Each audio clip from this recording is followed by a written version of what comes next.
Karamihan ay walang naiipon dahil pagka-receive natin ng ating income, diretso ito sa ating expenses or bills, and then pag sumobra pa ang ating gastos, magkakaroon tayo ng liability or loan, utang.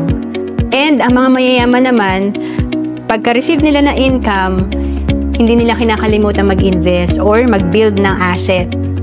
And itong asset na to magbibigay ng additional income kaya lumalago ang kanilang cash flow. Kaya importante marunong tayo mag-invest para masimulan din nating tayo ay magkaroon ng asset na magbibigay sa atin ng passive income balang araw. Kagaya nito na kung nakakapag-ipon ka ng 10,000 per month, kung ikaw ay nagsisave lang sa bank, ito ay nasa 2.4 million lang after 20 years. Pero pag ikaw ay marunong mag-invest, kagaya ng kumikita ng 12% per year, ito ay nasa 8.65 million after 20 years. Ang laki ng difference, 2.46 million versus 8.65 million sa investment.